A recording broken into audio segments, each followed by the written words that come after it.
जय हिंद दोस्तों। आज का जो अपना वीडियो रहेगा अटल इन्वेस्टमेंट पे, उसमें अपन बात करने वाले हैं कि आपको अपनी एसआईपी स्टॉप करनी चाहिए, कंटिन्यू करना चाहिए, आपको उसमें और इन्वेस्टमेंट डालनी चाहिए। क्योंकि बहुत सारे लोगों के मेरे पास मैसेज आ रहे हैं, मेरे क्लाइंट्स के मैसेज आ रहे हैं कि 2 साल से रिटर्न एकदम फ्लैट है, इससे अच्छा तो मैं एफडी में पैसा डाल देता। या फिर वो बोलते हैं कि गोल्ड वाली रैली थी वो अटेम्प्ट कर लेते, पर अब तो ऐसा है कि गोल्ड भी गिर रहा है। तो आज के अपन वीडियो में यही जानेंगे कि आपको कौन सी एसेट क्लास में रहना चाहिए, आपको अपनी एसआईपी कंटिन्यू करनी चाहिए कि नहीं करनी चाहिए। और मैं आपको सबसे पहले तो रीजंस बताऊंगा कि ये चीज़ हो क्यों रही है, क्योंकि अपन को एकदम डेटा के साथ पूरी डेटा बैक्ड ये वीडियो है कि आपको एक एक रीजन पता चल जाएगा कि जो मार्केट है वो अभी इतना जो साइडवेज कंसोलिडेशन में जा रहा है, किसी का भी रिटर्न नहीं बन रहा है। अच्छे अच्छे म्यूचुअल फंड से, जैसे मैंने लास्ट वीडियो में डिस्कस किया था, पराग पारिक के ऊपर मैंने बनाया था वीडियो कि पराग पारिक जैसे राजीव सर, मतलब लेजेंड हैं वो म्यूचुअल फंड इंडस्ट्री के, उनको भी उनका भी रिटर्न 2 साल के लिए फ्लैट है। तो इतना इशू क्यों आ रहा है, तो ये अपन आज जानेंगे। सबसे पहले तो मैं वैल्यूएशंस की बात करूंगा, मैं बफेट इंडिकेटर की बात करूंगा, मैं आपको बताऊंगा कि गवर्नमेंट ने कैसे टैक्सेस लगाए हैं जिसकी वजह से ये इशू आ रहा है, और एफआईआई और डीआईआई अभी क्या कर रहे हैं अपन उस पर बात करेंगे। और आखिरी में आपको मैं थोड़ा टाइम बचेगा तो मैं निफ्टी का एनालिसिस भी बताऊंगा, पर मैं उसको पहले बताऊंगा कि वे फॉरवर्ड क्या रहेगा, आपको अपने पोर्टफोलियो को कैसे शेप करना चाहिए, आगे आपको कैसी इन्वेस्टमेंट करनी चाहिए। इवन मैंने थोड़ा सा स्टॉक्स के बारे में भी बताया, मतलब ये वाला वीडियो वैसे म्यूचुअल फंड और एसआईपी सेंट्रिक है, पर मैं आपको स्टॉक्स के बारे में भी बताऊंगा कि आपको लास्ट में करना क्या है। तो सबसे पहले तो मैंने गवर्नमेंट ऑफ एमपी के साथ काम किया है एज ए रिसर्च एसोसिएट, और मेरे को mutual fund advisory, swing trading और इन्वेस्टिंग में 8 साल का एक्सपीरियंस है। तो सबसे पहले जो आज का वीडियो रहेगा वो थोड़ा लंबा भी हो सकता है, पर यह है कि आपको एक पूरा ओवरव्यू पता चल जाएगा कि Indian economy, mutual fund industry, आपकी जो म्यूचुअल फंड का पोर्टफोलियो या फिर स्टॉक्स में, उसमें इशू क्या आ रहा है और आपको इसको कैसे एड्रेस करना चाहिए। तो सबसे पहले तो अपन दो पीरियड की बात करेंगे, एक है 2020 से 24 का और दूसरा है जून 2024 के बाद बाद का पीरियड है। तो 2020 जैसी कोविड का लॉकडाउन लगा था, उसके बाद जो अपन ने फेज देखा था पहले लॉकडाउन के बाद, कि जीडीपी ग्रोथ मतलब एकदम वी शेप रिकवरी थी। अपनी जीडीपी ग्रोथ रेट अच्छा आया था, अभी भी अच्छा आ रहा है, पर तब जो जीडीपी ग्रोथ रेट था किसी का एक्सपेक्टेड नहीं था। अपन ने फिस्कल प्रूडेंस दिखाई दी, फिस्कल डेफिसिट अपन ने बढ़ाया था, पर उसको बहुत ही तेजी से नीचे किया, जो एफआईआईज को पसंद आया, ग्लोबल इन्वेस्टर्स को पसंद आया। और जो अपनी कॉर्पोरेट अर्निंग्स ग्रोथ थी वो भी काफी अच्छी थी। ऐसा नहीं था कि निफ्टी निफ्टी 500 की कंपनीज ग्रो कर रही है, स्मॉल कैप में भी एक अच्छा जंप, माइक्रो कैप में भी अपन को एक अच्छा अर्निंग्स ग्रोथ का जंप मिला। फिर एफआईआई के अपन फेवरेट थे, जैसे अभी लोग देख रहे हैं कि कोरिया का स्टॉक मार्केट बहुत बढ़ रहा है, तब इंडिया सबका फेवरेट था। फिर अपना जो टैक्सेशन था वो काफी कम था जो अभी है। जैसे अभी आपका जो टैक्स लगता है वो 20% और 12.5% लगता है शॉर्ट टर्म और लॉन्ग टर्म में, और ये जो पहले था वो 10 और 15 था। और फिर जो एसटीटी है उसका भी अमाउंट इनने बढ़ा दिया, वो भी मैं आपको आगे जाके बताऊंगा। Massive growth in SIPs and demat account, बहुत ही मैसिव ग्रोथ आया था, मतलब कोविड के बाद से शायद से ये इंडियन म्यूचुअल फंड इंडस्ट्री का या फिर इंडियन डीमैट अकाउंट की जो इंडस्ट्री, जैसे ग्रो, जीरोडा, ये सब हो गए, मैसिव ग्रोथ आई थी इसमें। लोग एसआईपीज कर रहे थे भर भर के। और फिर वो अपन को ये भी दिख रहा था कि जो ब्रोकर्स और एएमसी हैं, इनके काफी स्ट्रॉन्ग नंबर्स आ रहे हैं। तो ये बहुत ही अच्छा पीरियड था, इसमें बीच में एक आध साल का कंसोलिडेशन भी आया था। पर ये है कि 4 साल में अगर आपने पैसा नहीं बनाया तो फिर तो मतलब आपको एफडी करनी चाहिए, पर ये 4 साल में सबने बहुत पैसा बनाया है और सबकी ग्रोथ अच्छी रही। फिर क्या हुआ कि जब बजट आया ना 2024 में, जून जून के अराउंड ही आया था, उसमें क्या होता है ना कि जो गवर्नमेंट है उसने टैक्सेस बढ़ा दिए थे, मतलब 10 से 12.5 कर दिया था लॉन्ग टर्म कैपिटल गेन, और जो आपका शॉर्ट टर्म कैपिटल गेन है वो 15 से 20 कर दिया था। पर वो इधर ही नहीं रुके, उनने एसटीटी भी बढ़ाया, मतलब एफएनओ पे तो एसटीटी बढ़ाया था, पर कैश जो सेगमेंट है उस पर भी इनने एसटीटी बढ़ाया था। तो उससे हुआ क्या कि आप जैसे टैक्सेशन बढ़ाते हैं तो जो एफआईआईज रहते हैं वो फिर दूर भगने लगते हैं, है ना। इसके इसके लिए मैंने आगे स्लाइड बनाई हुई है, पर मैं आपको एक चीज बता रहा हूँ कि जून 2024 के बाद जो इंडियन इक्विटी है वो साइडवेज है, 0% रिटर्न है ऑलमोस्ट। मैं आपको चार्ट भी दिखाऊंगा अभी। जो अर्निंग्स ग्रोथ है और जो प्रॉफिट की ग्रोथ है वो, मैं ये तो नहीं बोलूंगा कि एकदम ही नीचे गिर चुकी है, पर जैसे अगर वो पहले 12 से 14% पे जा रही थी, तो वो अब 10 से 12% पे आ रही है। जो एफ आई का पार्टिसिपेशन है वो काफी कम हो गया है, क्योंकि अपने यहाँ टेक सेक्टर, डेटा सेंटर तो अपने यहाँ है, पर उसके जो इक्विपमेंट्स बनते हैं वो नहीं है। और जो सेमीकंडक्टर हो गया, एआई हो गया, इसका अपने यहाँ कुछ भी उतना अच्छा बेस नहीं है। तो जो बाकी कंट्रीज थी जैसे साउथ कोरिया हो गई, इवन जापान हो गई, वियतनाम हो गई, इधर पे काफ़ी ग्रोथ थी और टेक सेक्टर में देखें तो यूएस में, तो यूएस का मार्केट बहुत भयंकर बढ़ा था इस टाइम पे। मतलब बढ़ ही रहा है अभी भी 2 साल से। अब मैंने देखा कि कल परसों में मैं देख रहा था कि ये जो टेक सेक्टर है, सेमीकंडक्टर्स हैं, है ना? इनके स्टॉक्स अभी बहुत ब्रूटली नीचे जा रहे हैं। तो आपको ये देखना पड़ेगा कि अपने मार्केट में एफआईआईज़ बाहर गए, अर्निंग्स ग्रोथ उतनी अच्छी नहीं आई, टैक्सेस बढ़ा है। जो म्यूचुअल फंड, जो ब्रोकर्स के नंबर है, उसमें आपको साफ-साफ दिख रहा है कि अगर आप मोतीलाल ओसवाल के देखेंगे या फिर ग्रो के देखेंगे, स्टॉपेज रेशियो भी ज़्यादा है। लोग डीमैट अकाउंट बंद कर रहे हैं और जो आपके नए डीमैट अकाउंट है वो भी नहीं खुल रहे हैं। तो ये मेरे को इश्यू दिख रहा है। तो ये क्या होता है, कैस्केडिंग इफेक्ट बोलते हैं कि आप एक चीज़ टैक्सेस बढ़ाते हैं, एफआईआई गुस्सा हो जाते हैं, फिर वो बाहर चले आते हैं। फिर जो डबल वैमी जिसको बोलते हैं कि प्रॉफिट ग्रोथ भी नहीं आ रहा है आपका उतना अच्छा जितना पहले आ रहा था। तो फिर क्या होता है कि जो इक्विटीज रहती है वो लॉन्ग टर्म में अर्निंग्स को ही फॉलो करती है। ये वॉरेन बुफे ने बताया था कि in the long run the equity will follow earnings growth. तो ये सिंपल सा इसका रूल रहता है। तो अब अपन एक-एक करके टॉपिक पे आएँगे। तो सबसे पहले है टैक्सेशन। अब टैक्सेशन में क्या होता है कि जैसे मैं आपको पर्सनली बताऊँ, मैं स्विंग ट्रेडिंग करता हूँ। तो मान लीजिए कि अगर मुझे मैंने 1 लाख रुपए डाले, मुझे 2 लाख का प्रॉफ़िट हुआ। अब मैं ये समझ के चलता था पहले कि अगर मुझे 1 लाख का प्रॉफ़िट हुआ है तो उसमें से मेरे को 15% गवर्नमेंट को देना है, ठीक है? फिर क्या होता था कि जो ऊपर से टैक्सेस लगते हैं, डीपी चार्जेस हो गए, एसटीटी हो गया, है ना? ऐसे बहुत सारे 5-6 टैक्सेस हैं, उससे भी ज़्यादा ही है वैसे तो मैं आपको उसके लिए एक अलग वीडियो बना के बताऊँगा। तो उसमें क्या होता था कि मैं ये समझ लेता कि 16-17% चला गया। अब क्या हो गया कि 20% आपने शॉर्ट टर्म कैपिटल गेन कर दिया है और उसमें जो टैक्सेस है ना वो 3 से 4% और ऊपर से देने पड़ते हैं, क्योंकि डीपी चार्जेस भी हैं और एसटीटी बहुत बढ़ा दिया इनने। तो वो क्या होता है कि अगर मुझे 1 लाख का प्रॉफिट होता है किसी भी एक स्टॉक में, तो उसमें से मैं ये समझ लेता हूँ कि भैया ये 25,000 रुपए तो गवर्नमेंट को ही जा रहे हैं। तो ये चीज़ है कि इससे क्या होता है कि जो मार्केट पार्टिसिपेशन होता है वो काफ़ी कम होता है। इसका मैंने आगे डेटा भी डाला हुआ है और सारे वैलिड सोर्सेज़ के ही अपन इसमें डेटा यूज़ करेंगे।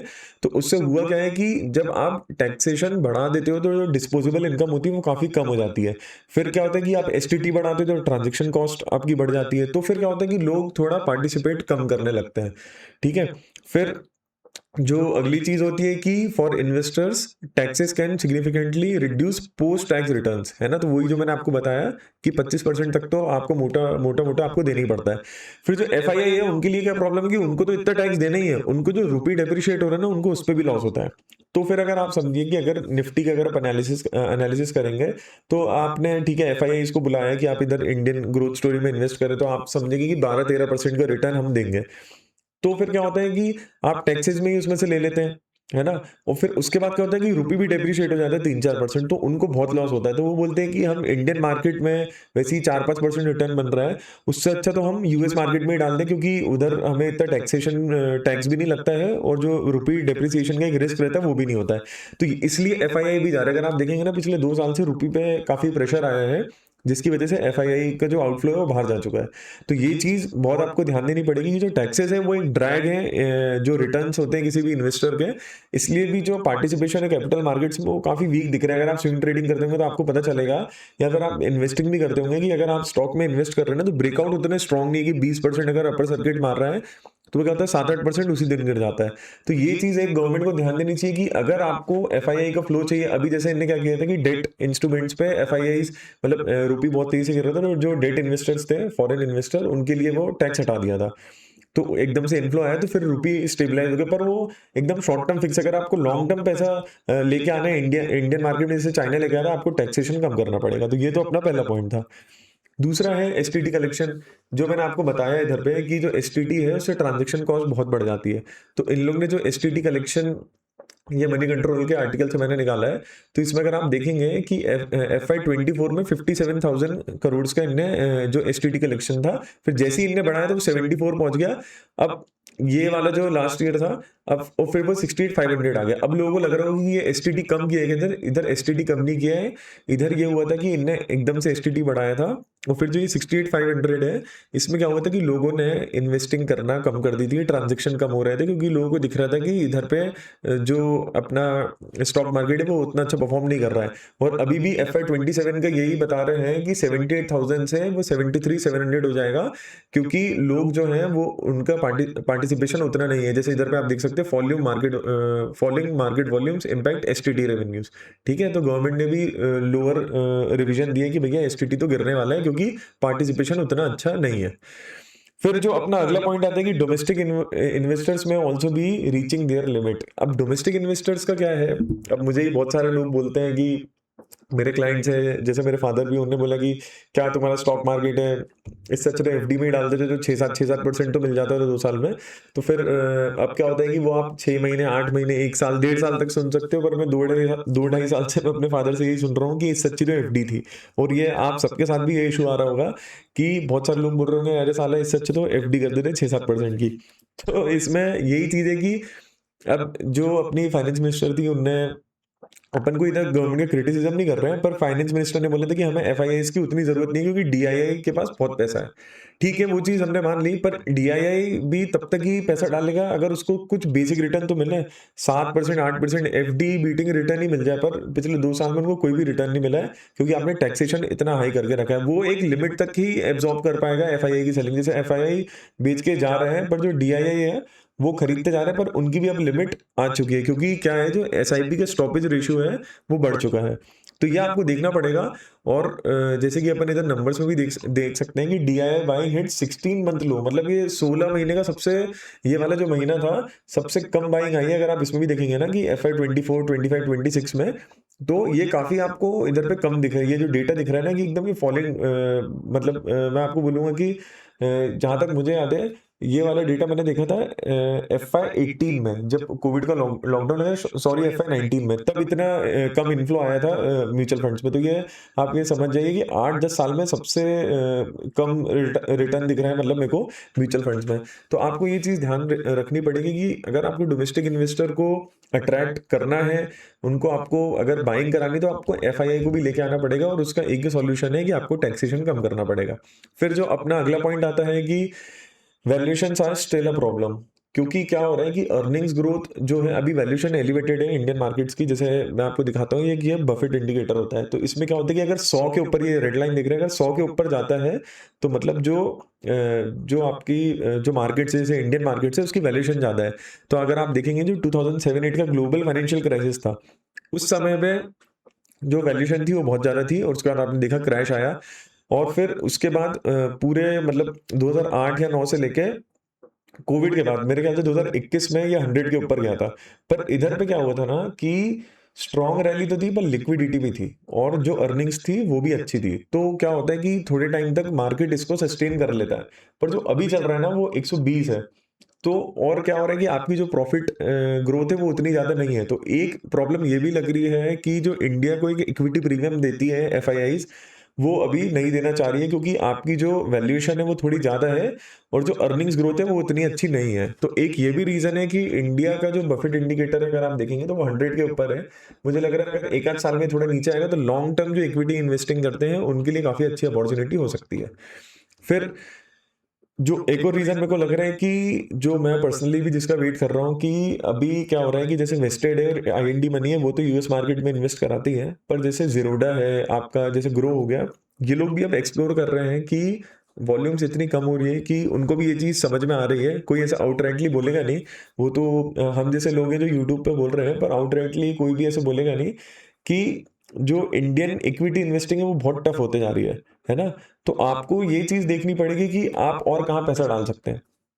तो क्या हो रहा है कि जो ये ब्रोकर्स हैं, ये अभी एक्सप्लोर कर रहे हैं कि इंडिया से अपन कैसे और इजी करें कि लोग बाहर इन्वेस्ट कर पाएँ। तो मेरे को ये लग रहा है कि money could move towards the US market. जो मुझे लग रहा है कि इंडिया जो अपना एज है, अगर ऐसे ही चलता रहा तो इंडिया अपना एज लूज कर देगी, क्योंकि अपने एआई डेटा सेंटर और टेक्नोलॉजी के उतने स्टॉक्स नहीं है, और अभी रैली उधर ही चल रही है। अब लोग बोल रहे हैं कि एआई का बबल आ रहा है, पर अगर एआई का बबल आएगा, 30-40% करेक्शन भी आएगा, तो वो बहुत ही अच्छी अपॉर्चुनिटी है ये वाले स्टॉक्स खरीदने की, क्योंकि आगे की 10-15 साल की थीम ही है। तो मुझे वही चीज़ लग रही है कि सेमीकंडक्टर हो गया, टेक हो गया, एआई हो गया, इसके स्टॉक्स नहीं है। तो जैसे ही अगर गवर्नमेंट ने इसकी परमिशन दी, तो मुझे लगता है कि बहुत सारा जो फ्लो है वो टुवर्ड्स यूएस जाएगा, जो कि इंडिया को थोड़ा नेगेटिव वे में इम्पैक्ट करेगा।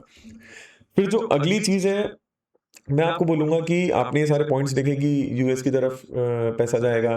फिर आपने देखा कि वैल्यूएशन ज़्यादा है, टैक्सेस ज़्यादा है, डीआईआई उतनी एब्ज़ॉर्ब नहीं कर पा रहे हैं, जो भी सेलिंग आ रही है एफआईआईज़ की। तो मैं आपसे ये बोलूँगा, जो अगर आपका जो पोर्टफोलियो है, उसमें 15% से ज़्यादा ड्रॉडाउन है, तो उसके मैं 2-3 चीज़ें बता देता हूँ। अगर 15% से ज़्यादा ड्रॉडाउन है आपके पोर्टफोलियो में, तो आपने अभी 2-3 साइकिल नहीं देखी है कि आपने बस इन्वेस्ट कर दिया था। आपको ऐसे फोमो में आपने इन्वेस्ट कर दिया कि ठीक है, ये या लो शेयर अच्छा लग रहा है, इसमें पैसे डाल देते हैं, या लो म्यूचुअल फंड अच्छा लग रहा है, सेक्टोरल बेट ले लेते हैं कि आईटी वाईटी अच्छा है, अभी बहुत गिरा हुआ, वो उधर से ही 15-20% फिर गिर जाता है।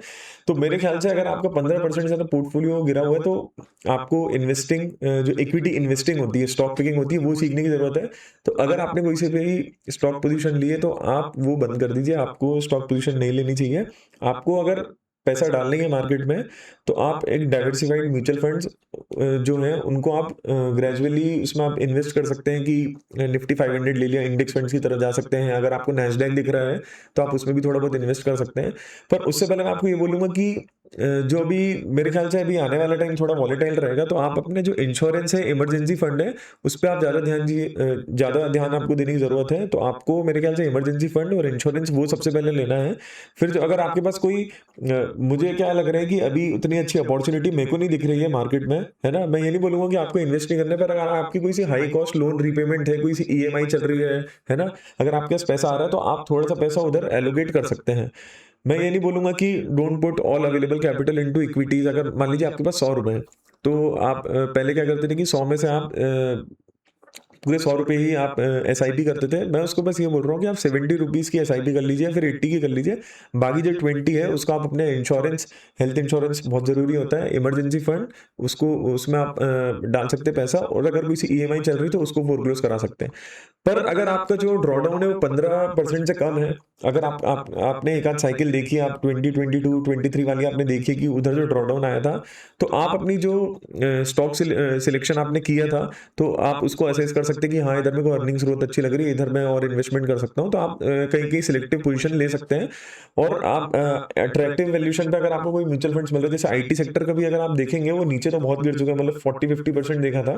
पर उसके बाद टीसीएस और इन सब ने थोड़ा आज कोफोर्ज का भी रिजल्ट अच्छा आया था, तो वो भी 10% ऊपर था। तो आप इधर थोड़ी ट्रैकिंग पोजीशन लेके बैठ सकते हैं। मेरे ख्याल से ईटीएफ अच्छे रहेंगे, निफ्टी 500 हो गया, डीएसपी इक्विवेटेड हो गया, इस पे भी मैं एक वीडियो बनाऊंगा कि कौन-कौन सी ईटीएफ्स अभी आप बाय कर सकते हैं। तो मेरे ख्याल से आप एक्यूमुलेशन इधर पे कर सकते हैं। आप लिक्विडिटी थोड़ी अपने पास रखिए, क्योंकि क्या होगा कि जैसे ही थोड़ा अपस्विंग आएगा ना, तो अपन स्टॉक्स में थोड़ी और पोजीशन ले सकते हैं, अपन सेक्टोरल बेट ले सकते हैं कि फार्मा हो गया, डिफेंस हो गया, उसके म्यूचुअल फंड में भी ले सकते हैं। और अगर आप पर तब भी मैं आपको लास्ट में तो ये बोलूँगा कि अगर कोई बहुत ही हाई इंटरेस्ट वाली ईएमआई है, उसको आप फोरक्लोज कर सकते हैं, तो वो सबसे अच्छी चीज़ रहेगी। क्योंकि क्या होता है कि मेंटल कैपिटल भी आपके पास एक लिमिटेड ही होती है कि कितनी मेंटल कैपिटल है। क्योंकि क्या होता है कि आपने बहुत मुश्किल से पैसा कमाया है, मतलब सब बहुत मेहनत से पैसा कमाते हैं, और फिर अगर आपका रिटर्न भी नहीं बन रहा है, आपकी ईएमआई भी बढ़ते जा रही है, तो वो क्या होता है कि बहुत ही मेंटल टोल आता है। मैं वो नहीं चाहता, इसलिए मैं आपसे बोल रहा हूँ कि इमरजेंसी फंड रहे, इंश्योरेंस रहे, अगर कोई ईएमआई है उसको पे कर ददीजिए। फिर क्या होगा, क्लीन स्लेट के साथ आप मार्केट में भी आएंगे, तो आपको भी अच्छा लगेगा। तो ये चीज़ है। मैं आपको ये बोलूँगा कि ऐसा नहीं है कि सब कुछ बेकार है। इंडिया अभी फास्टेस्ट ग्रोइंग इकोनॉमी है, डेटा सेंटर्स अपने अभी आ रहे हैं, मतलब अगर आप देखेंगे ग्रोथ अच्छी है, एक्सपेंशन हो रहा है हाईवेज़ का, इंफ्रा अच्छा बन रहा है, बहुत अच्छी-अच्छी चीज़ें हैं। वैल्यूएशन ठीक है, थोड़ी ज़्यादा है, पर मैं ये भी नहीं बोलूँगा कि एकदम ही साउथ कोरिया जैसे हो गई है कि अभी जैसे साउथ कोरिया का मार्केट ही 10-15% गिर गया, तो ऐसा भी नहीं है। अगर आप सिलेक्टिव सेक्टर्स में देखेंगे, तो आप पोजीशन उसमें बना सकते हैं। पर मैं यही बोलूँगा कि ब्लाइंडली एग्रेसिव नहीं होना है अपन को। सबसे पहले अपन को देखना है कि इमरजेंसी फंड अपन को ये बना के चलना है। क्योंकि आजकल जो जियोपॉलिटिकल माहौल भी रहता है, और अपनी कंट्री में भी माहौल है, तो वो मेरे को बड़ा वॉलेटाइल लगता है। तो इमरजेंसी फंड आप बना के चलिए, आपका इंश्योरेंस रहना चाहिए।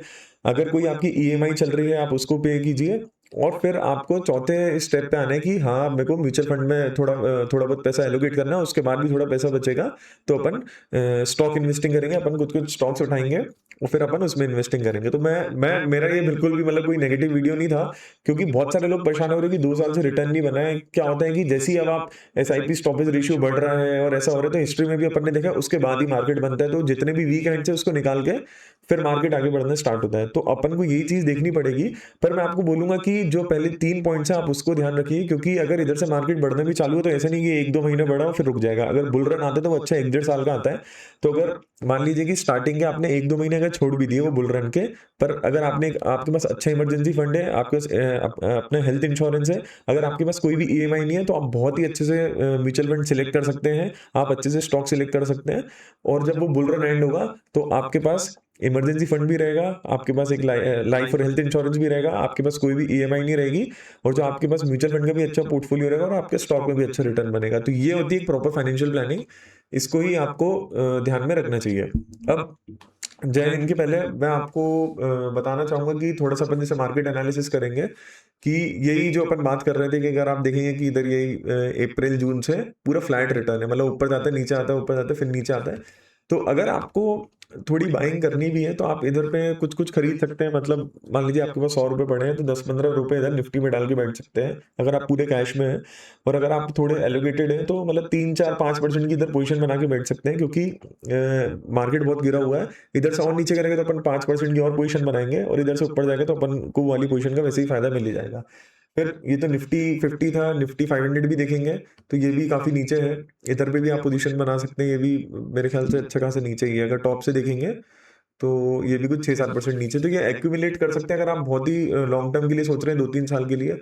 अगर गोल्ड का देखेंगे तो वो भी इधर पे एक आपका ये सपोर्ट है, इसके अराउंड ये घूम रहा है। जो यूके ऑयल है ये कल बहुत तेजी से गिरा है 2-3 दिनों से, मतलब ये 2% गिरा था, फिर 13% गिर गया था एक ही दिन में।